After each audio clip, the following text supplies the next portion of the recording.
Welcome to Battalion 13 the Podcast, Episode 3. It was dark, but not pitch black. All around him, acrid smoke hovered in the air. It seemed to be a remnant of the simultaneous discharge of thousands of heavy firearms. The thick, dusty air was beginning to settle around him, and then, through blurry vision, Darian could see the ruins of a well-developed, industrious city. As his vision cleared, he looked up to see an enormous garnet energy field beginning to form over the entire city. When the field completely covered it, hordes of unfathomable beasts phased into being, as if from nowhere, saturating his vision in every direction. They began killing and feeding off of every human victim they could find. Darian simply surveyed as the undead sired new vampires, and as demons ripped people to shreds so viciously that even the victims' loved ones couldn't have identified them after they had been attacked. There were bodily fluids everywhere, and the stench of it made him feel nauseated. Why was he seeing this? Why was he powerless to stop it? He saw a small strike force entering through a temporary fissure in the energy field. They made their way to a structure in the center of the city that seemed stable. The man leading the strike force appeared undaunted by the violence. He also carried some sort of hefty, rectangular flashlight on his belt. Darian was shocked when he saw the man's face. It was him. Darian saw his own face. Darian woke in a cold sweat. All of his night clothes and bedding were drenched in perspiration. He was freezing, but exhausted, so he stripped down to nothing quickly, grabbed a fresh pair of boxers, and shivered uncontrollably. He wrapped himself in a clean blanket that was folded at the foot of the bed. When he looked at his clock, it was 8 a.m. He was appropriately spent and fell back to sleep almost immediately. The group didn't wake up until later that day, around 1 p.m. The fog outside was getting quite substantial. All they could see through the window in the common room was a heavy white mist. Max attempted to turn the TV on, but got nothing but static on all channels. Hey, what's up with the TV? Are there no broadcast stations around here? Ethan looked up from the book he was reading. This place seems pretty remote, so probably not. We are on an island, after all. Kristen, who was still half asleep and wearing her night clothes, walked over to the window and attempted to open it to no avail. Hey, can I get a little help here? I could use some fresh air. The man stink in this place is getting ripe. Excuse me, I showered this morning, thank you very much. Ha! Could have fooled me, Jesse. You sure that's a good idea, Kristen? Jesse mocked offense and lightly punched Eric in the shoulder. Ethan just sunk lower in his chair and pretended he wasn't listening. Kristen was too focused on opening the window to hear Eric's question. That's enough of that, Chris. They haven't realized you're just one of the guys. Max laughed. Darian walked over to where she was standing and helped her crack the sliding window a little. As soon as it was cracked, they both received a mini electrical shock from the outside of the window. They immediately closed the window. What the hell was that? Kristen recovered from the shock and looked at her hands. There was no physical damage, and she still was a bit confused by what had just occurred. Fuck! I don't know, but I think it's safe to say that none of us should open any windows for the next 2 days. I know we aren't supposed to go outside. I guess opening the windows is part of that.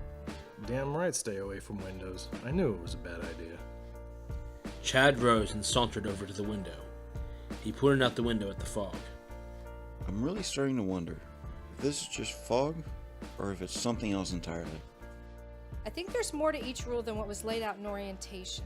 It would be a really good idea if we think clearly before doing anything and, of course, continue to follow the rules Miss Sanders laid out for us. Everyone agreed with Kristen. None of them wanted to get shocked no matter how much their curiosity got to them. James stumbled through the double French doors at the front of the Two Keys Hotel in Baltic City. Once inside, he collapsed into a plush, dust bunny-covered olive shag rug. Sleep took over, yet it was not restful, and a deep hunger stirred within.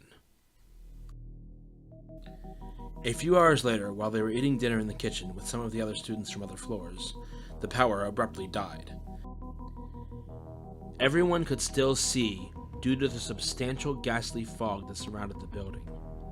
The silver hue of the fog illuminated the rooms with ambient light. Battery-powered emergency lights illuminated all areas not brightened by the white mist. Nobody was alarmed about the power outage because they were all told about it when they first arrived. Darian had asked around, but no one knew any more information as to why they were there or what the deal was with the strange rules they were given. The power remained off for the duration of the night and the next full day. All the while, the fog seemed to get more concrete and compact. No one could see past its murky wall. Meanwhile, back on Terra 1. So Denise, John Pierce tells me that you've agreed to accept our offer to join the Order of Magistrates. Your knowledge of the Kane family and their friends will help protect them. You understand, though, that this will require a sacrifice on your behalf. Yes, Miss Madison. I'm willing to do whatever it takes. Denise knew she had made mistakes when it came to friendships in the past. This grand gesture of protection would prove her true loyalty and show enough compassion that true forgiveness could occur. Even if her friends didn't know about her assignment, even if she worked behind the scenes, it would all be worth it, just to protect her best friend Kristen and the rest of the gang. So, what's next? You'll go through training, magistrate training. John will be your mentor. Then, when the cadets leave the academy, you'll be responsible for making sure their battalion stays alive. You'll make sure that they are given the right tools and continued training to build their ability levels. You don't have special powers yourself, but you know what they say. Those who can't, teach. On the last day inside their dormitory, the fog began to clear and the power came back on. When the power came back on, the TV in the common area flashed to life, and there was Fred Sanders, ready to address the students. Students, please sit down for a moment and take heed.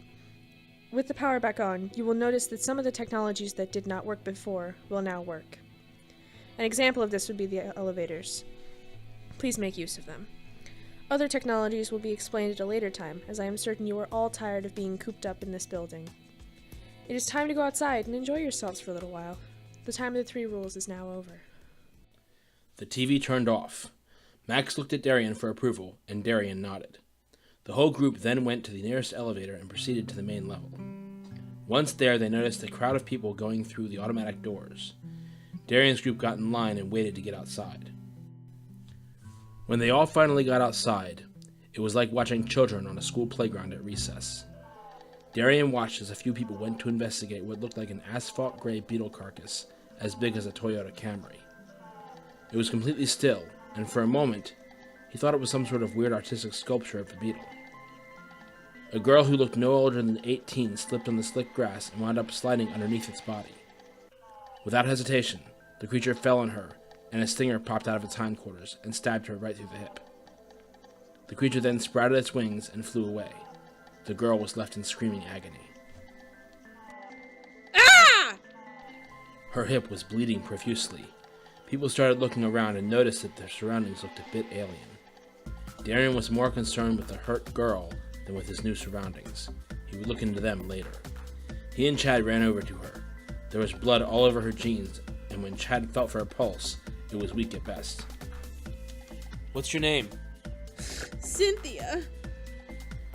Chad had taken his jacket off and wrapped it around Cynthia's wound. Okay, Cynthia. I'm going to apply pressure to this wound. It'll probably hurt a lot. Cynthia nodded to show her approval. Chad looked at Darian. She needs medical attention now. Suddenly, from a platform above the students, a female voice was heard.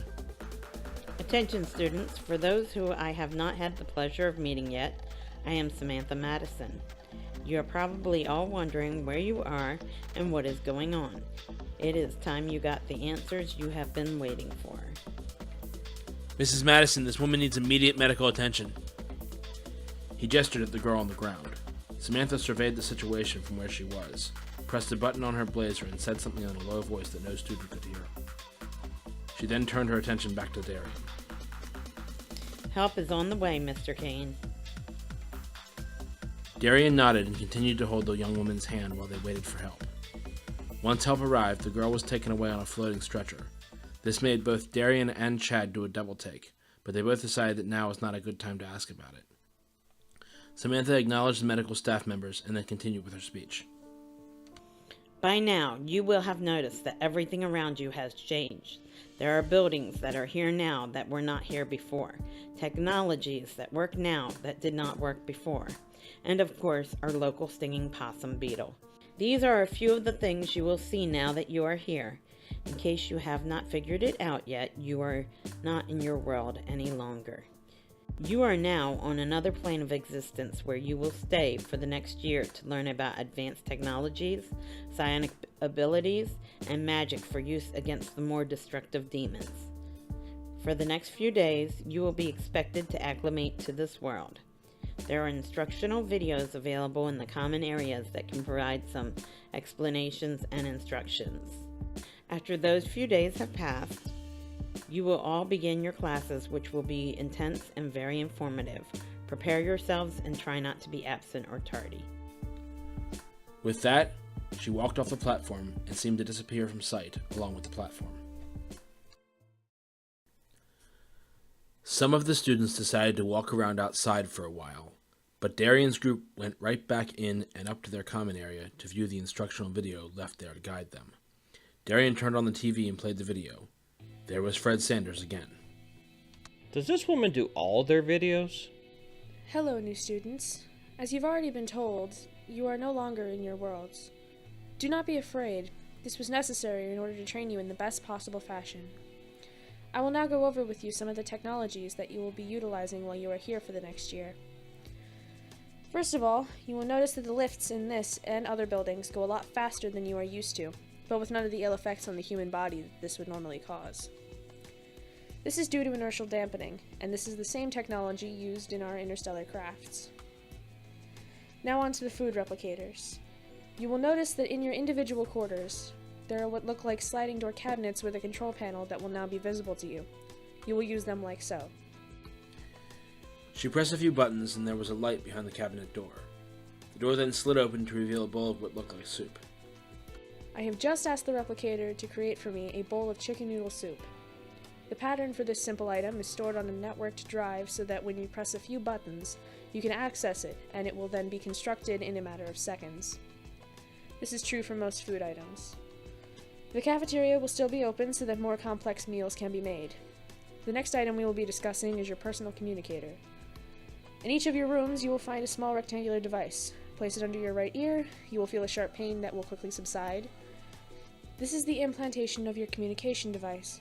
It will only activate when you tap it once with your finger and stay active until you tap it again. You may use it to contact any member of the staff or student body at any time by saying their full name. There are also 3 emergency commands: medic, supervisor, and mediator. Those last 3 commands are only to be used in emergencies. You will also each be given a wristband computer for visual communications and battle plan coordination.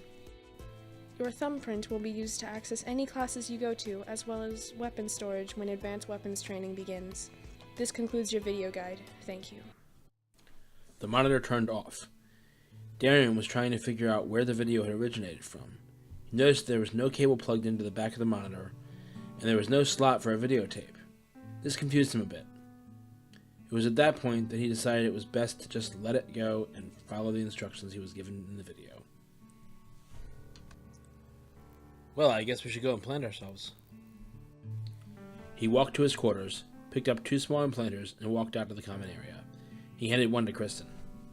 I'll go first. He placed the device directly on the skin underneath his right ear. The device emitted a small, high-pitched sound, and then Darian felt a very sharp pain. The pain quickly faded, and there was a small, barely noticeable red mark underneath his right ear. Do you feel any different? No, not really. It hurt for a second, but I can't even feel it now. Kristen placed the device under her right ear and went through the same process. Once everyone saw that they were okay afterwards, they all decided to implant their own devices. Is anyone else starving? Yeah, actually. Let's check out this replicator thing. Chad looked up from an intense stare into nothing. Really don't have an appetite after all that blood. I hope that girl Cynthia is okay. We should check on her. Darian had always been the leader of their social group, and it really made sense that his role continue in this new phase of life. Kristen, Chad, why don't you come with me? The rest of you should relax here and try out these replicator things. Darian, Kristen, and Chad got up and walked over to the elevator. Darian suddenly realized that he had no idea how to find the medical building. Kristen had an excellent sense of direction, and she suggested that they go to the main level of the dormitory. Once there, they found a map of the campus and located the medical building.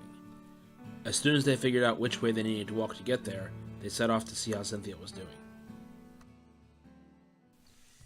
It was the summer of 1968, and a young Andrea Davis was meeting up with her friend Edward to get some botany advice. Hello, my dear one. Andrea leaned over and kissed Edward Maheg on the cheek, then wrapped him tightly in a warm, full frontal embrace. I didn't see you at the coven meeting last night. Sorry, baby. I was caught up in the astral realm with Diana. We were exploring sensations. Andrea touched his left arm and squeezed his bicep slightly. Then she put her head on his chest and let out a long sigh. Maybe you can help me discover some sensations sometime. Andrea purred in a way that made Maheg question the intentions behind their friendship. Damn, she was such a flirt. Eugene better propose soon, or else he'd give her something to really purr about. So, how can I help you with your growing problem? Do you remember the Alice flower I've been breeding? Well, check her out. She's grown 2 more feet. Maheg stepped into the greenhouse, turned right, and saw that the Alice flower was now 3 feet tall in the palest shade of sky blue. Tiny pink freckle-like marks spotted the base of the tulip-shaped flower. Waves of giddiness passed over him immediately, and he began to feel wonderment like he hadn't felt since he was 10 years old. Andrea, this is stunning. And what's with the psychoactive effect? I feel like skipping and exploring and jumping into a lake all at the same time. As Alice grows, her powers grow too. Here, take this hematite. It'll ground you. I don't know if I should try to prevent further growth or see where this goes. I think for now, we should see what our botanical instructor thinks. Maybe get the opinion of an expert. I'd hate to have her not reach her full potential, though. I agree. Let's go now. Andrea took Maheg's hand and pulled him towards the instructor offices. While Darian, Chad, and Kristen were walking across the campus, they noticed that at this exact moment, it really did just look like any other college campus. There were people walking and talking, there were couples kissing, there were even a few people playing with a frisbee. The weather was a perfect 74 degrees Fahrenheit. The suns were shining down. Suddenly, Darian was a little alarmed. Guys, is it just me or are there 2 suns? Fascinating. And hey, look at that turquoise-colored sky. I could get used to this kind of beauty. Kristen smiled. Once they arrived at the medical building, they went to the front desk to ask the nurse about Cynthia. Hi, there should have been a girl named Cynthia admitted here just after Miss Madison's speech today. We wanted to see how she was doing. Do you know her last name? She was of a medium build, with a deep chestnut complexion, in her early 40s, and she looked rather annoyed at being interrupted during this moment. No, but I'm pretty sure she was the only Cynthia admitted today with a stinging possum beetle wound through her abdomen or hip area. The nurse looked up from the desk. Cynthia's a very common name. I see 6 here in the computer. Do you really want me to go through each of their medical logs to match the condition? Darian blinked a couple of times. Yes, we would like to check on her and see how she was doing. The nurse let out a heavy sigh and began typing hard on the keyboard. Her carefully detailed manicured nails made a clacking sound as she typed. A holographic representation of the medical database popped out of the top of the projector behind the keyboard. She began touching the images and moving them around until she found what appeared to be 3 matches of beetle wounds. She then narrowed her search to the area of the body where the wound occurred. She found the candidate. Her name is Cynthia Trask, and she's in room 404. You may go see her now. Thank you. Where's room 404? The nurse let out another heavy sigh and tapped a few more keys on the keyboard. Her pinky finger glinted with a cobalt blue diamond design. A holographic map burst into view. She drew a line with her finger, showing them all how to get from the front desk to room 404 in exact detail, then looked up at them and gave a very forced smile. Thank you. I think we can find it. As they walked away, Kristen turned her head toward Darian and Chad. I guess no matter what world you find yourself in, there are still people who hate their jobs. They walked toward the elevator and took it to the 4th floor. When they got to her room, they saw her lying in a bed with what looked like a bag of liquid sitting on top of her wound. She was all cleaned up, and she smiled when she saw Chad and Darian. Hi. I can't thank you two enough for helping me back there. If it hadn't been for you, I'd probably be dead right now. Chad was just staring at this beautiful girl. She was about 5 foot 8 inches tall, slender build, long light brown hair, and blue eyes. Chad found himself not knowing what to say, so Darian had to step in. I think I speak for both of us when I say that it was no problem, really. I would also like to introduce you to my wife, Kristen. Kristen walked up to her and extended her hand. I'm Kristen. Cynthia stretched out her hand to grab Kristen's. Glad to meet you. She turned her attention to Chad. So what about you? Any significant other? Not yet. Well, that's a good start. Why don't you stick around for a little while after your friends leave and we'll talk? Cynthia was certainly forward. Kristen saw what was going on and decided to get herself and Darian out of there. Well, it was nice meeting you, Cynthia. I'm glad to see you're okay. Come on, Darian. Let's leave these two to get better acquainted. Darian nodded in agreement. Hope you feel better soon. Actually, I feel pretty good now. Before you leave, take a look at this. She lifted the liquid pouch off of her wound. Darian, Kristen, and Chad saw that the wound was a lot smaller than it was earlier. Wow! They really do have some advanced tech here, huh? Yeah, I'll say. After they talked for a few more minutes, Darian and Kristen left and headed back toward the dorm building. I'm really interested in that liquid pouch she had. I want to know what's inside it, how it works. Let's go look it up. I'm sure it's no secret. In the front yard of a quaint Cape Cod, a youthful academy instructor rolled out his yoga mat and performed sun salutations to the twin suns. Grounding for the day is an integral part of maintaining sanity when instructing students with latent psionic abilities. After his yoga, he enjoyed a light chai tea on the front porch with his soul half, Alicia. Even with everything he knew about the stability of oneness, he couldn't help but feel like his entire being was intertwined with her existence. In the middle of walking back, Darian noticed something that piqued his interest. Hey, look, off in the distance. He pointed at a tall building that seemed to be manifesting into its surroundings. There was also a fine white fog around it, along with visible arcs of electrical energy. I bet that's what our building looked like from this end before we got here. I wonder if we should go over there and see the whole thing. Let's get the others to meet us here. Try out these communicators. Kristen tapped the spot underneath her right ear. Maxwell, Knight. Back at the dormitory, Max, John, Jesse, Ethan, and Eric were playing cards when Max heard the beeping in his right ear. He pressed the spot beneath his ear. Hello? As clear as if she were standing right next to him, Max heard her. Hey, get everyone together and meet us outside. There's something you have to see. Acknowledged. He pressed the button again. Max still couldn't believe how weird this tech was. Hey guys, Kristen wants us to meet them outside. She says there's something we gotta see. Without a word, they all got up and started toward the elevator. Once Max and the others met up with Darian and Kristen, Max immediately noticed that Chad was not with them. So where's Chad? Oh, he's too busy chatting up Cynthia. We've got something better. Look over there. Darian pointed at the phasing building. Let's go check it out. Do you guys think that's what our building looked like when we got here? Well, considering the electrical shock we got when you opened the window and all the fog, yeah. They quickly made their way over to the building and stood about a quarter of a kilometer away, all the while watching as the building phased into the world that they currently occupied. Once the building had phased completely into reality, the fog cleared and people came running out of the building. These people looked a little different though. Their skin color was varied shades of green and blue, and their hair was all sorts of different colors. They were definitely not human. Darian's group decided to silently observe these individuals as they went through virtually the same ordeal that the people of his building went through. He watched as some unknown guy slipped in the grass and wound up underneath the stinging possum beetle.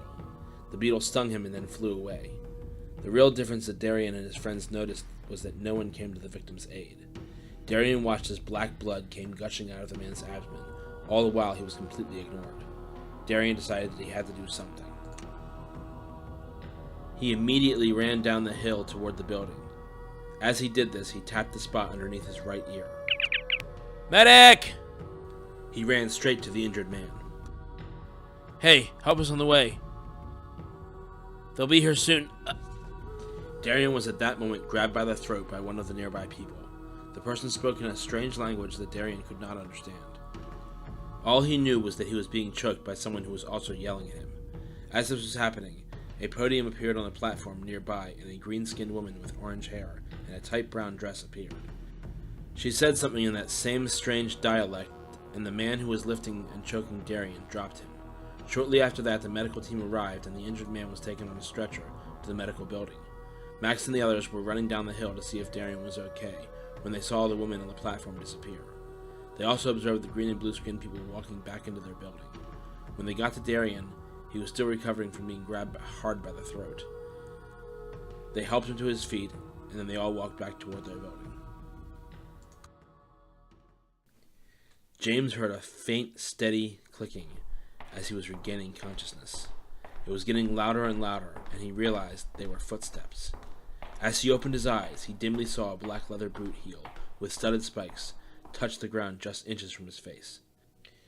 He looked upward as high as he could from his current vantage point and saw black leather pants on a feminine frame.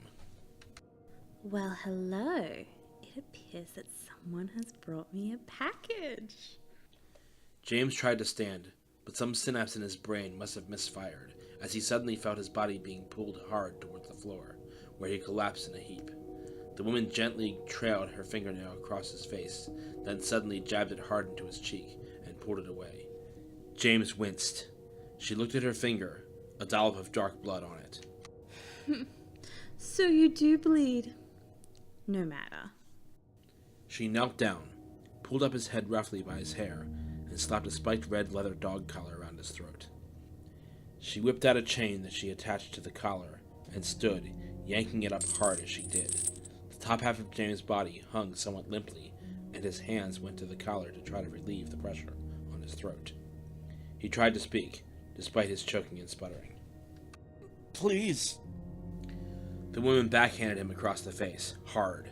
Then she grabbed him by the throat and brought him to his feet, pushing him back up against the thick metal pole in the center of the room. You will speak only when you are obeyed to. My name is Dominator. You will obey me without question. The fog in James' brain seemed to lift, and he seemed to be able to stand again. He was too scared to try to speak, so he simply nodded. Do not think you can escape. Your body belongs to me.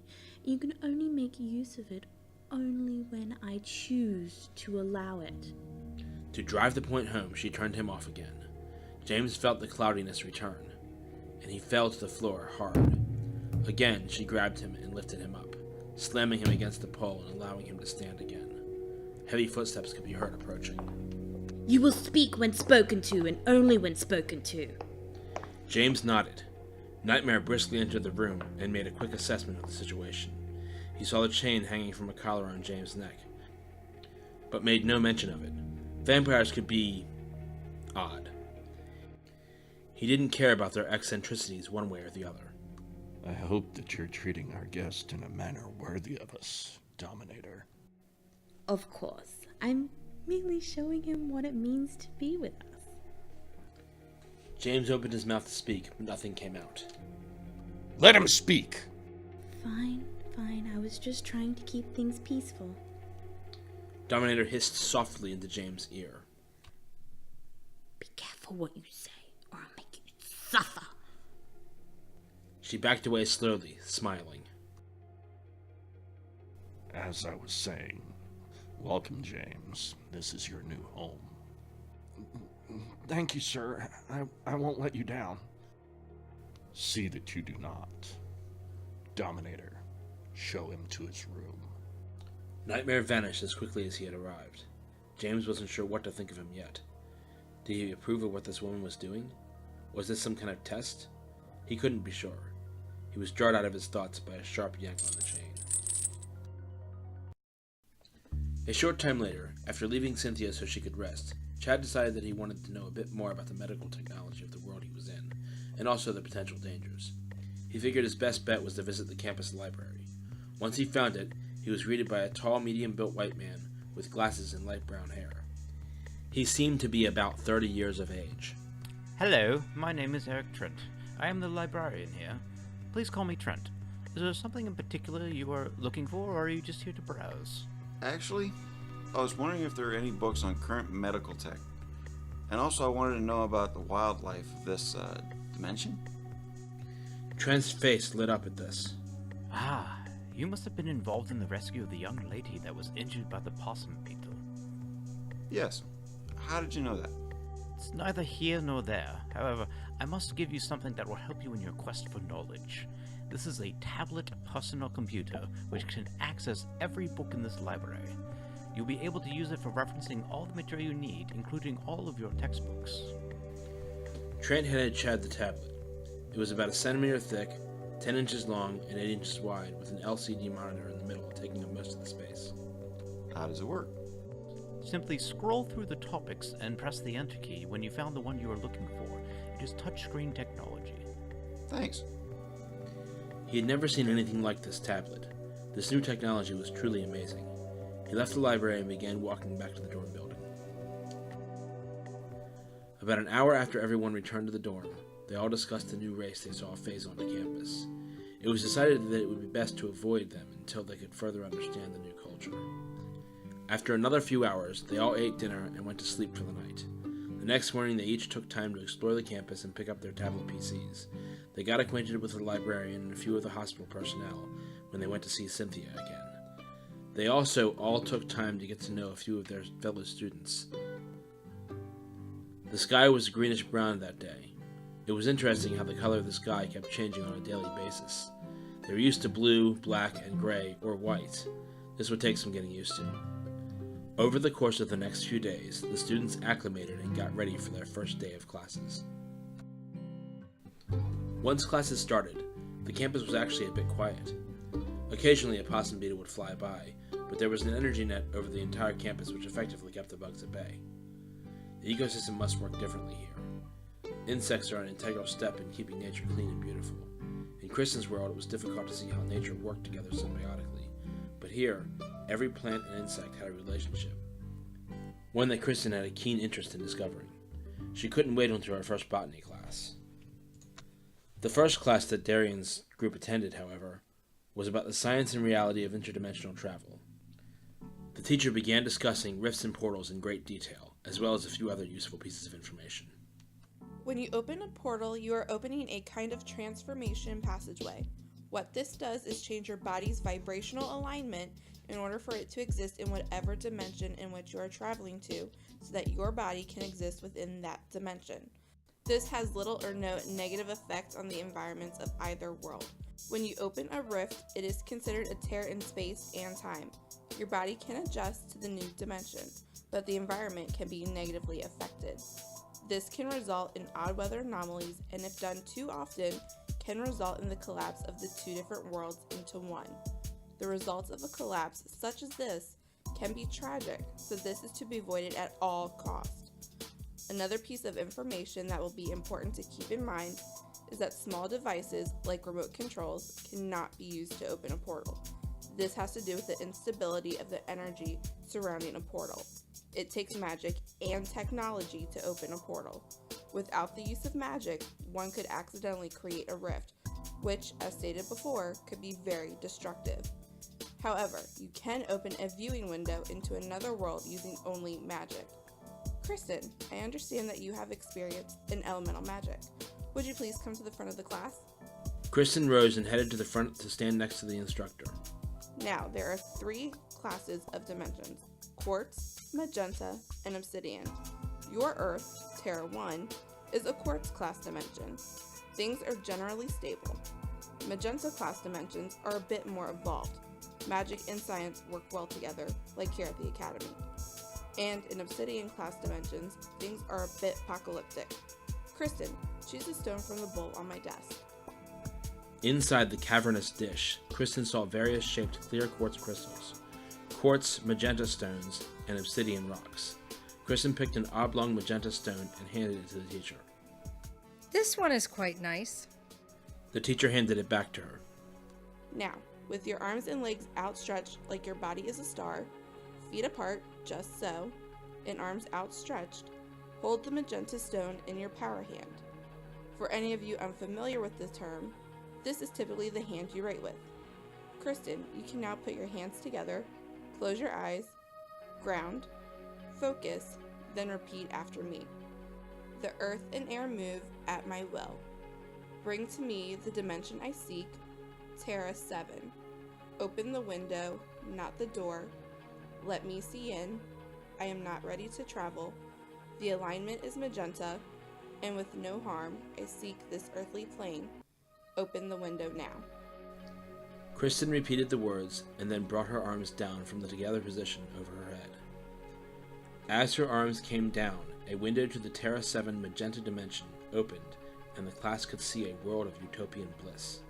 On a busy street, an ecosystem of water and wind transported travelers to their destinations without toxic waste. Children stood in front of an artistic rendering of what appeared to be a vastly colorful periodic table of elements. The instructor took hold of Kristen's arms and pulled them together into a closed motion, and the window to the Terra 7 dimension closed. The next class they had was self-defense. Since the first day was orientation, they didn't actually practice any techniques. These classes took up a fifth of the school day, so when the defense class let out, they all went to lunch. The main cafeteria was quite large and located in the center of campus. When the group sat down to eat their lunch, Darian noticed that the green and blue-skinned race had been seated across the cafeteria from the humans. This didn't seem right to Darian. He felt that perhaps this was some sort of segregation. Darian got up and walked over to the food line, where one of the green-skinned people had just gathered his lunch, which appeared to be green and gelatinous in nature. Hi, I hope I'm not the first human to greet you, but either way, I just wanted to say, it's an honor to meet someone from another race. Darian hoped that this would start a dialogue. The green-skinned man began to speak, and after seeing the blank look on Darian's face, he opted to press a spot under Darian's ear and hold it. This felt odd, but not painful. When the green-skinned man removed his finger, Darian looked at him inquisitively, as if to ask, what just happened? The green-skinned man finally said something that Darian could understand. I just activated your universal translator. It is a part of your internal communicator. Oh, well, thanks. What's your name? Atta Jareth. Atta. Good to meet you. Darian reached out his right hand. Yes, this is a custom of yours, the shaking of the hands. Atta reached out his right hand and took Darian's firmly and began to shake it. Would you like to come eat at my table? I am sure my friends would love to meet you. Actually, I have people waiting for me, but maybe some other time. Definitely. They each walked back to their own tables. Darian explained the encounter to everyone, and everyone decided to activate their universal translators to avoid any further misunderstandings. Meanwhile, in the Academy forests, John Matthews, Ethan Evans, and Eric Trent were on a mission of their own. Remember, Ethan, you're going to feel afraid. Tear like you're knocking on death's door, but it isn't real. This stuff really screws with empaths, especially powerful and untrained ones. Once you begin to feel the fear come upon you, I want you to use the hematite stone I gave you to place at a 25% level shield in front of you. As the fear increases, increase the shield level. And I can control that intensity just by focusing and willing it? Yes, it's just what we practiced when I attacked you in the meditative state. Are you sure that I'm ready for this? No, you're not ready, but this is an important part of your training. No empath is ever ready for this their first time. John, once Ethan starts to feel the fear, he will make us aware by holding up his first and second fingers on his left hand. At this point, you'll raise your tranquilizer gun and find the Timor in your field of vision. Got it! After John tranks the Timor, we'll go over to it and drain the fluid from its sac and release it back to its pack. Holy shit, I just saw one! A bunch of them! Ethan was looking around warily. His breathing was heavy. I don't see them, but I can feel it. Pure terror. We gotta get out of here. This is going to go badly. In a panic, Ethan dropped the hematite stone. Breathe, Ethan. Just inhale for 8 counts, then exhale for 8 counts. 1, 2, 3, 4, 5, 6, 7, 8. Trent counted through several breaths and handed Ethan the spherical hematite that dropped out of his hand. A whole pack of Timors were migrating past them. John took his shot at one of the trailing Timors, hitting it with a trank. The others didn't seem to react. Ethan held up the hematite, his arm trembling. Trent began speaking in a soothing tone to help Ethan regain control. It's breeding season. They're looking for their mates. Those sacs fill just before puberty, and they travel in packs until their individual families formed. You see the long, fiery orange fur? That proves their ancestry to the fox family, but those fierce sacs sure seem more like the trait of a bullfrog. Ethan had lowered the stone. The intense fear had passed. I got one! Let's go check it out. Ethan, can you raise your shield to 100% now? I think so. Yes. Trent put his arm out and helped Ethan up from the forest floor.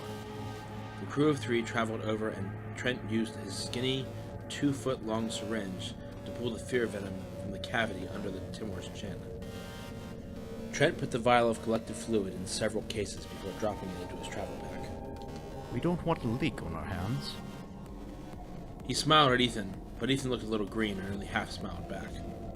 You did good, Ethan. No one holds it together for the first time, and we're throwing you into this early. There's not a lot of impasse of your potential out there, and we need to get you into the fight. Ethan just nodded and focused on getting his emotions back under control. After lunch, the group headed to their next class. This particular class was about dreamwalking. Once everyone was seated, the instructor came in, and the door sealed behind him. The instructor was a tall, athletic man with long, wavy brown hair. When he turned to face the class, the students could see that he had a small scar, like a line going across his forehead, above his right eye, and another one under his right eye and crossing the bridge of his nose. He smiled at the students and then did a double take when he noticed one of the students staring at him in what could only be described as absolute disbelief. He recognized the student as his younger brother Darian. Darian was in complete shock. At first, the instructor only looked a little familiar to him. Then it really hit him. He remembered everything he had forgotten. The missing face in his memories of the family picnics, being playfully teased when he was younger by his older sibling. It was Sean, and Darian was just now remembering him the way a person remembers reality after waking from an intense dream where every memory is different than in real life. He felt like he was just waking up to a reality where he always had an older brother, and not just a younger brother away at military school and a younger sister who he must always protect. Darian remembered that he was not always the oldest brother. He wondered if his parents knew about Sean, or if they had forgotten him too. This was very disconcerting. Sean decided not to say anything yet. He knew that as soon as Darian saw him, the memories would come flooding back to him. But he felt that it would be unprofessional to single his little brother out in front of the whole class. He decided to move on with the lesson plan and address the issue after class. He hoped Darian would understand and not make a scene. So today we're going to discuss what this class is about, and then hopefully we can figure out what you all want to get out of it. Darian could tell that his brother did not want to make a scene during class and decided that it would be best to follow along with that course until the class was over. He was very confused about why the memories of his brother had been absent for so long, but he knew that attempting to get answers during class would be embarrassing for both of them and decided against his first instinct, which was to jump up and confront him about it in an accusatory manner. This would not end well. Seeing that Darian was not saying anything to him and was no longer displaying a total look of shock, Sean continued to give the class the orientation lecture. In this classroom, I will attempt to show you the benefits of dreamwalking. I will explain step by step how it is done, talk about the moral implications along with what is and what is not appropriate behavior while interacting with the subject through their dreams, and then take you all through a guided meditation designed to help us all experience a shared dream. This is an amazing experience, and it is why, when I came to this academy years ago, I decided to stay on as an instructor to assist future generations. He looked at Darian as he said this, hoping that it would at least start to explain why he never came back to their family home. When the class let out, Darian stayed to talk to his brother. Sean, I don't understand why I didn't remember you. You're my older brother. We grew up together. How could I forget you? Darian looked almost guilty. Sean understood what Darian was asking and could see that he was confused about the matter at hand. Right, well, this is how it works. When we come here, we can be here for up to a year without the people back home forgetting us, our existence, the memory of our time shared together. Once we're here for over a year, however, everyone we have ever known forgets that we exist, until such a time comes when they see us again. It is at that point that what happened to you today would happen to anyone in the same situation. Darian thought for a moment. I remember when you left for college, 5 years ago, but you never came back. Why? Because I found a life here. 3 years ago, when I first arrived here, I was amazed at how different the technology was and how accepting the people here were of one another, no matter what their backgrounds or beliefs. There were no religious limitations on the development of technology or philosophies. I learned so much in the first few months and got so attached to this place that I decided I wanted to stay after the initial year. When I talked to my instructor about that, they told me what would happen if I stayed. I decided after a great deal of thought that I would stay. I figured out that Terra 1, our Earth, was my past and this place was my future. Darian thought about what his brother had said and understood why Sean had decided to stay. However, he wanted to know more. So you're telling me that there are no religious fanatics here? Sean looked at Darian, realizing that Darian was interested in one of the main things that he had been interested in when he first arrived. Well, you see, most major religions of our world never existed here, which is the main reason why technology is so much more advanced here than in our world. Do you know which religion stunted our technological and metaphysical evolution? Darian pondered this for a moment, but was unable to come up with a good answer. Never really thought about it, to be honest. First, I should tell you that religion was invented to explain things that science could not explain, especially before science had gained much ground. The problem came when society pitted science against religion rather than adjusting religion to cover only that which science could not explain. When you look at our world and its scientific development, what you may overlook is that for over 1,000 years, Earth suffered a dark age of scientific development due to extreme forms of fundamentalist Christianity. This was a great injustice caused mostly by fear. This world never had Christianity, so that 1,000 years was used properly to develop scientifically, and not only that, but the people who shared this world learned to use magic and develop it into a science. There is something else as well. Due to religion and ridiculous traditions, the people of our Earth were biased against people of different origins and skin tones. So much so that they would marry and or breed with people only of the same culture and color.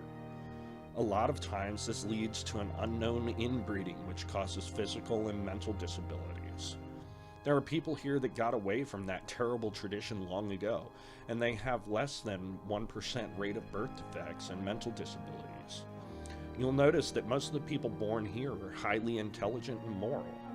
There's no racism or bias against people for their cultures. Love can blossom between any two people without any problems. That's another reason I chose to stay here. He spoke with passion and clarity. It was obvious he was happy here. It sounds amazing, and I understand why you stayed. But couldn't you have contacted us or come back for a visit so that we would not have forgotten you? Something Sean had said clicked in Darian's mind.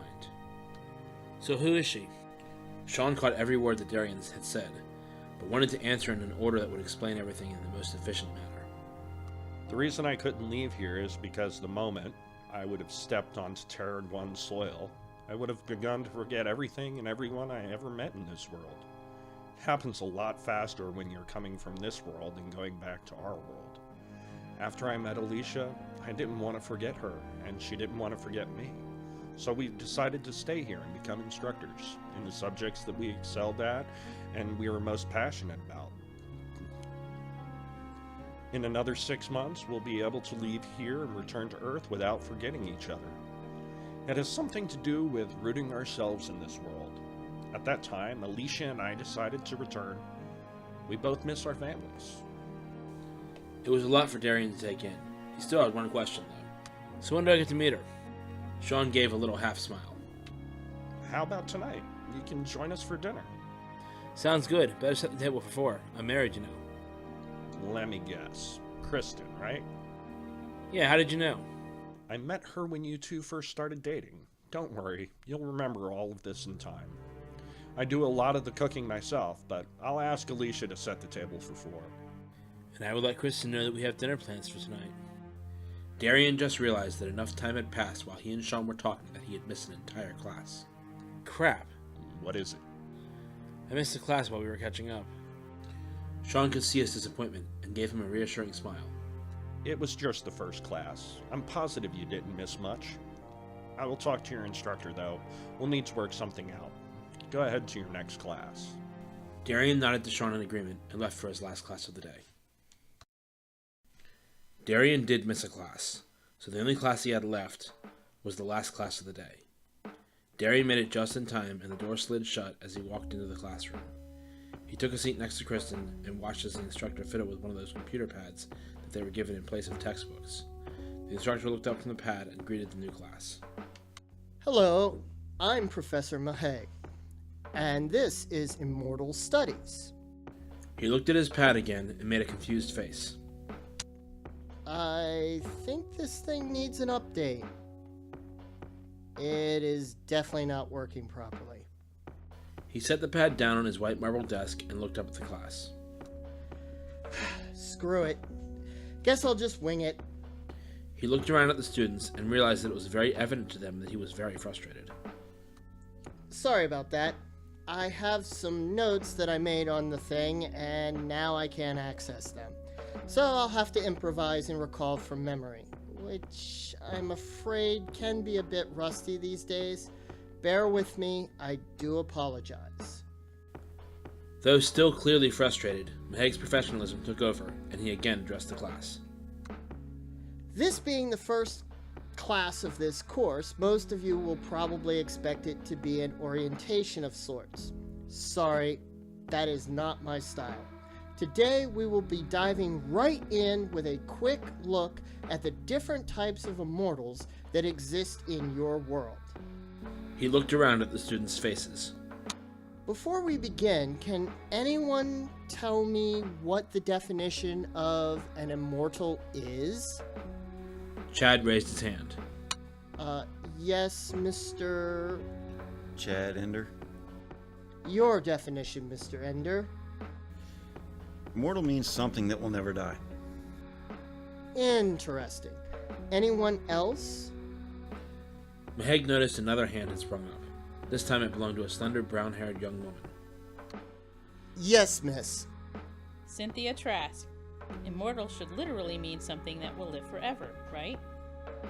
Professor Maheg stared for a moment and then composed himself. Well, I'm sorry, but you're both wrong. The literal definition of the immortal is that which cannot die by mortal means. This can mean a creature that cannot be killed by the same means as a mortal or human. Now, there are many different types of immortals, and they range from very evil to very good, and every alignment in between. Can anyone here tell me about a type of immortal? Maheg doubted that anyone knew anything about any type of immortal, but out of politeness, he waited a few moments before speaking again. Much to his surprise, there were 2 students with raised hands. He pointed to one of them. Yes, Mr. Max Knight. Go on. Vampires. Seen a few of those before. Maheg was a little surprised by this, but then realized that this was not so out of the ordinary. Eric also interjected before Maheg had a chance to continue. Me too. Dealt with my fair share of them. Right. Well, I trust you both know how to deal with the more evil of their kind. Stake to the heart, decapitation, sunlight. And what do you mean by the more evil of their kind?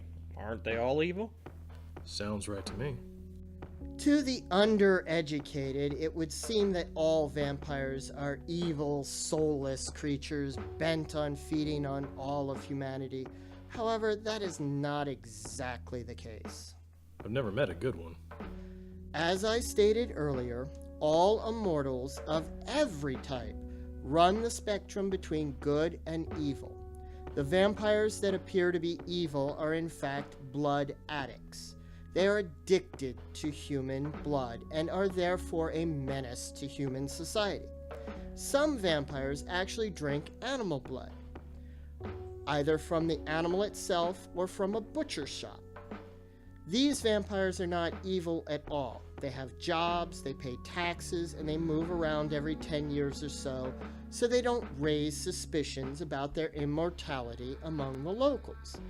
Some even fight on the same side that we do. They still have their humanity. What makes any person evil, be it mortal or immortal, is a lack of compassion and empathy for others. Sociopathy, if you will. Much of this has to do with addiction. If someone is addicted to a substance, that person will do anything to get it, regardless of who it hurts.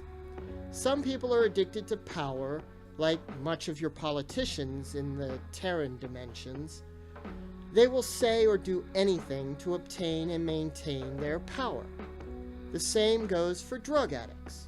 As long as they are chasing their next high, they will do anything and say anything to get their drug of choice. Even once they are clean, that behavior never fully goes away. They may instead use legal drugs like cigarettes, or they may use food as a substitute for their drug.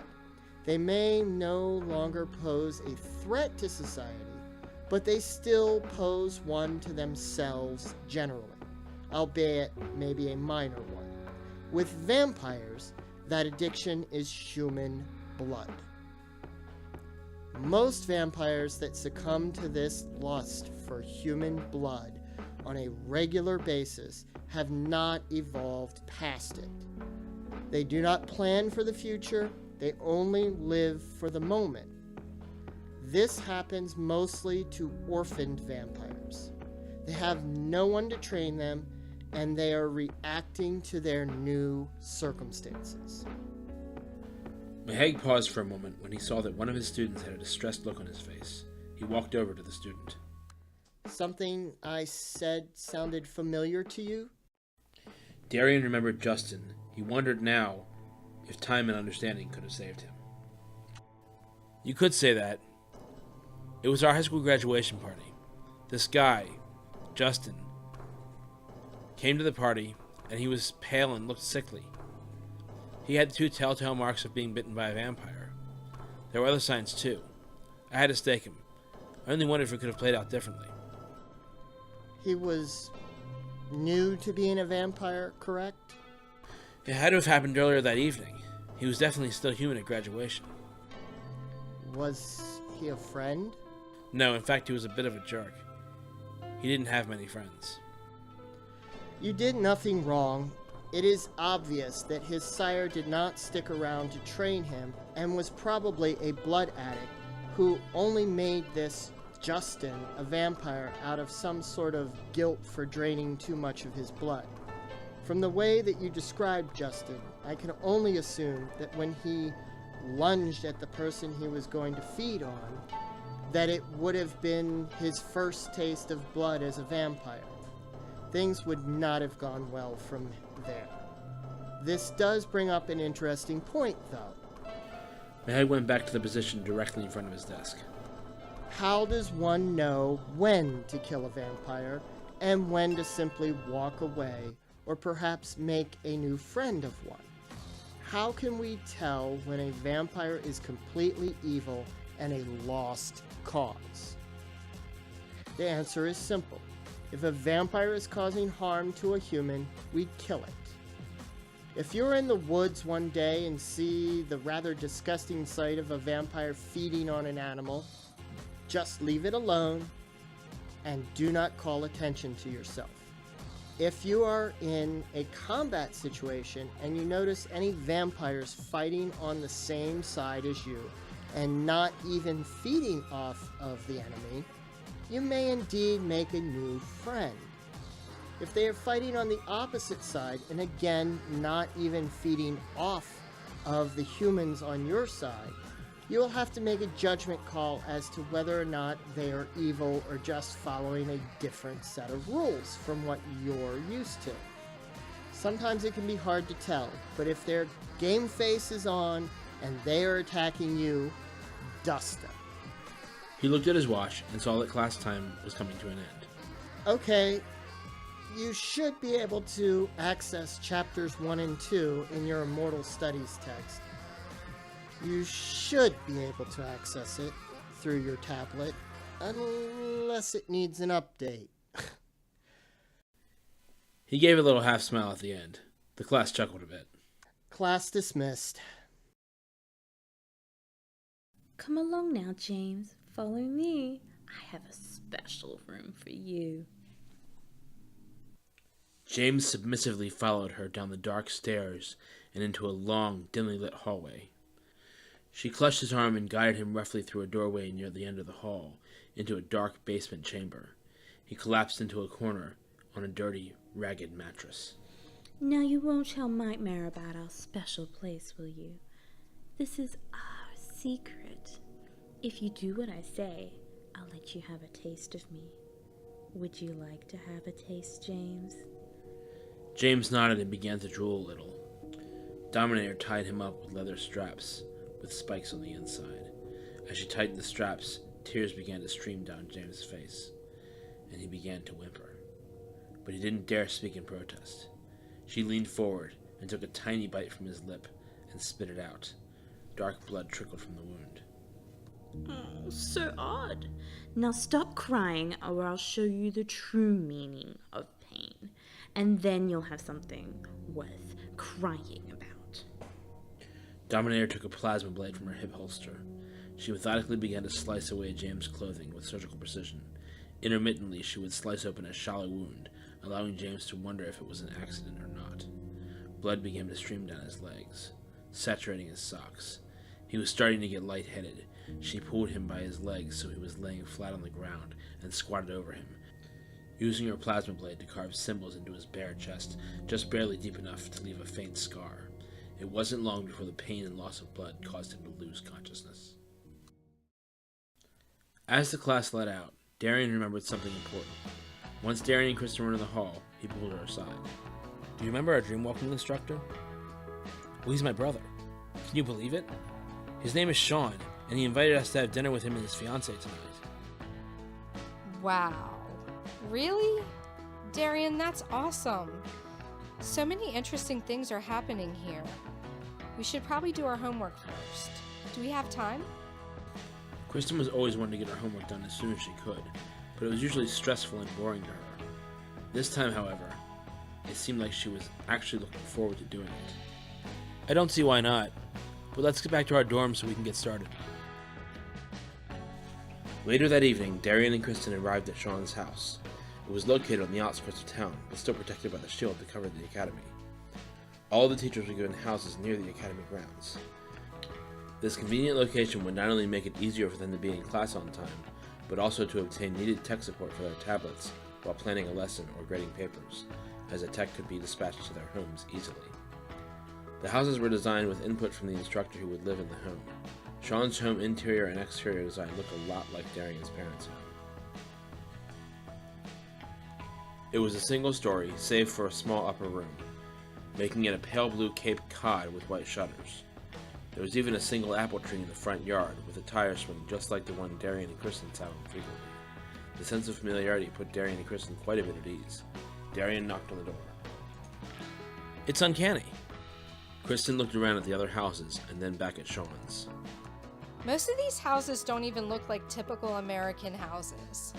but this one looks almost exactly like your house. He must have needed this in order to stay here. The door opened to reveal a beautiful woman in her early 20s with dark brown hair and a very genuine smile. She looked at him. You must be Darian. Yes, nice to meet you. Alicia then shifted her attention. Kristen? Sean's description of you did not do you justice. You are quite a lovely looking young lady. I hope you don't mind the compliment.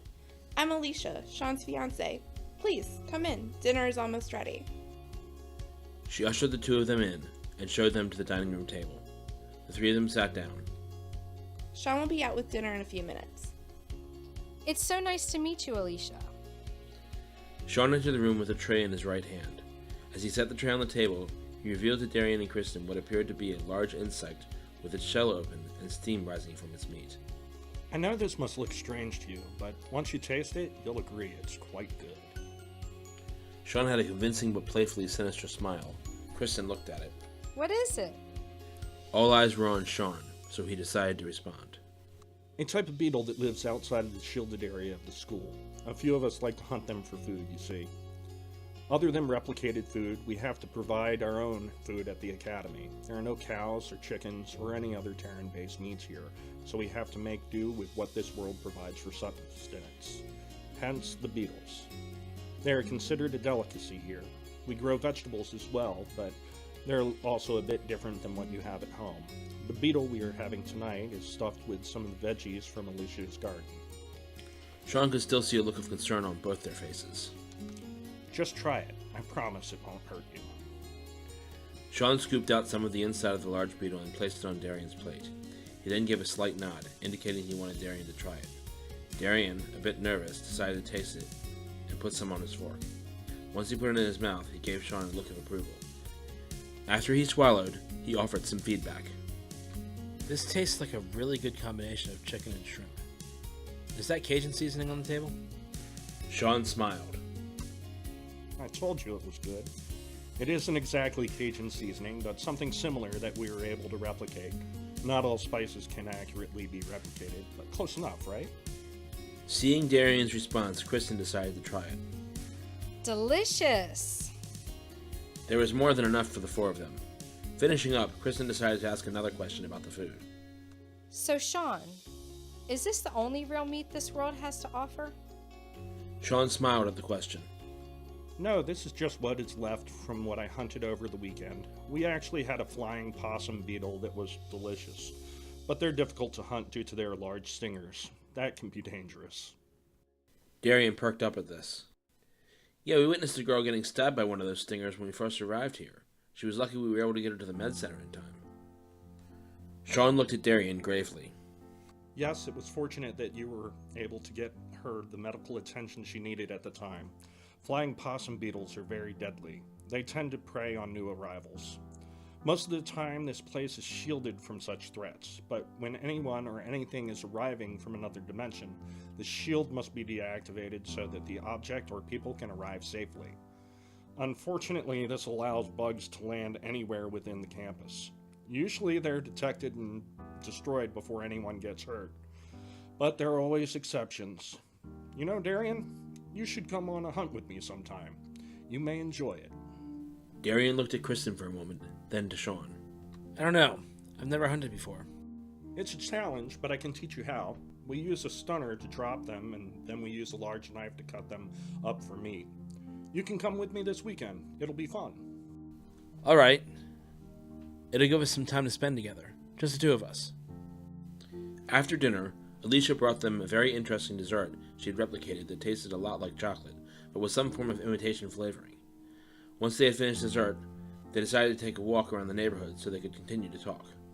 So how are you finding your other classes? I usually use the tablet map or I ask someone. Darian smirked. Kristen nudged Darian aside and answered honestly. I really like Immortal Studies. The professor seems very knowledgeable. Except when it comes to the tablets. He wasn't very knowledgeable about the one he was using. The guy has been around since the Civil War. He's entitled to be a little slow on how new tech works. This place definitely takes some getting used to. But I promise, it'll be worth it in the end. So what made you decide to stay here? Well, it was really a few things. One thing was that I really didn't want to forget this experience or the variety of people I met here. Another thing... Wait a minute. We'll forget our experiences too? Sean, realizing he had said too much, sighed as he reluctantly continued. The thing is, when you go back to Earth, you'll not remember all of your experiences here. It's a byproduct of travel between astral plane and the physical world. You'll only remember some of the people you meet, namely the ones that go back with you. And you'll only remember your lessons and experiences here when you need them in order to deal with a situation where your regular military or academic training will not suffice. If you are chosen to be part of the United Alliance military, you will travel to so many worlds and deal with so many different types of threats that you'll be forced to remember most of your training rather quickly. United Alliance? Yes, this academy is run and funded by a coalition of different worlds called the United Alliance of Dimensions. Their goal is to protect all allied worlds from natural and unnatural disasters and supernatural threats.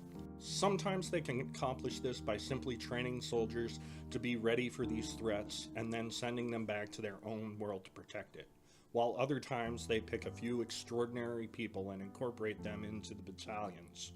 Response teams made up of medics, soldiers, and diplomats trained to deal with disasters and supernatural threats. It is rare that such an individual is chosen, but it is a great honor. I actually wanted to be a diplomat for the battalions, but I guess I wasn't what they were looking for. So if we never came up against any threat that the Academy prepared us for, we would never have access to those memories? Theoretically, yes, but you would not be training here if there wasn't a really good reason for it. Does the American government know about all this? Sean had been wondering if they would ask this. Good question. Actually, the only governments that have knowledge of the United Alliance are one-world governments.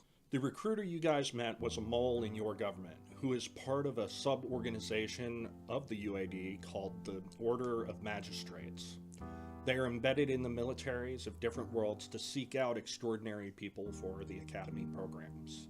She is also my twin sister, which makes her your older sister, Darian. Darian was uncertain how to respond to this. He realized that the reason he didn't remember her had something to do with her being at the Academy too. But with Sean, he remembered him as soon as he saw him. He wondered why that wasn't the case with Samantha. Why didn't she say anything? And why didn't I remember her when I saw her? Sean could see that Darian was a bit disturbed by this. I don't know. It's not an exact science. She may have chosen to remain anonymous for her own reasons. I haven't spoken to her in a long time. She's stationed on the Terran dimension, so she may be in and out of our Earth frequently enough that it interfered with your ability to remember her. I guarantee that she remembered you. She just didn't say anything. Darian was concerned that it may be a while before he was reunited with his older sister. Whenever it happened, he wanted to ask her why she chose not to identify herself as his sister. Kristen, seeing that this was not easy for Darian, put her hand on his shoulder. She still had another question, one that was not about Samantha. How do they know who is extraordinary? The Order knows. They have psychics that can seek out people with special abilities. Either the person has some sort of physical or psionic ability, or the person exhibits extreme intelligence. Either way, they become an asset. Sean, why did they choose us? Why are we here? Sean looked pensive for a moment. You'll have to discover that on your own. Even if I knew, it would be a direct violation to tell you. All I can tell you is the Order does not make mistakes, so you're both here for a reason. His brother's words resonated in his mind. Darian's impatience had his mind racing. His mind was now focused on finding the reason they were chosen. Could it have something to do with our exposure to vampires? No, there are many people in our world that are aware of the existence of the supernatural, but only a few of them can actually do something about it. Rest assured, everyone here is here for a reason. You have some ability beyond the normals of your world, and the ability makes you a candidate for training. You may even find yourself recruited for Battalion 13, which would be one hell of a ride. Sean stared out into the distance for a moment. Well, you two should get back to your dorm now. You have a full day of learning ahead of you tomorrow. Well, thank you for dinner, and it was great meeting you, Alicia. You're very welcome. Darian and Kristen began their walk back to the dorm. July 18th, 1995. The air is acrid in every city and town we come across. Chewing mints helps us to both keep our food down and our blood sugar up. We've seen the group of destroyers a few times now. Jake seems to know how to track them, and he's been communicating with someone who tells us where to go next. Our job is to pick up clues. This is difficult when pretty much everything is burnt to a crisp. I think Jake knows the leader of the destroyers because he seems emotionally hurt in a way that Jamie and I don't understand. I haven't gotten close enough to see the destroyer's face. I don't know if I'd want to, since it's probably the face of the most horrible monster I can imagine. I have a few weapons now that I can use with some accuracy. Last night, I threw a tomahawk directly into a zombie-looking thing and it crumpled to the ground like a Catholic during Lent. Jamie's really good at sensing danger before it's upon us, and she's able to send us messages telepathically with these now. I trust her with every fiber of my being. Tonight, we made a simple chili with some black beans we found in a cute little farmhouse. Sometimes, I wish I didn't remember my old life. I could be sipping a hot cocoa and watching Star Wars and snuggling on the couch with Mom and Dad. I miss them so much. End journal entry. Hey, babe. Looking fine. What's different? Wait. Let me guess. Where's your scar? Did you get it removed? No, babe. I'm just trying something new. This makeup chick came to the door and she gave me a free makeover. She did such a good job that I decided to let her go instead of feeding her to the vampires. Wow, you really did like her. You guys gonna be BFFs or something? I'm not sure yet. I did place an order with Sassy Lashes with Ash. I suppose I'll follow her in her magenta class dimensions on Instagram, Facebook, and Twitter. That way I can find her in case I change my mind. Still, it does look like she gave you a pretty good hookup on nature-inspired products. And you look wicked hot. Thanks, babe. That's Sassy Lashes with Ash. Look it up on Facebook, Instagram, and Twitter. You can purchase her products from her website, sassylasheswithash.com. Thank you for listening to the third episode of Battalion 13, the podcast. Follow us on Facebook, Instagram, and Twitter at Battalion13HQ. Email us at b13@battalion13hq.com. Support the show by becoming a patron at www.patreon.com/Battalion13HQ.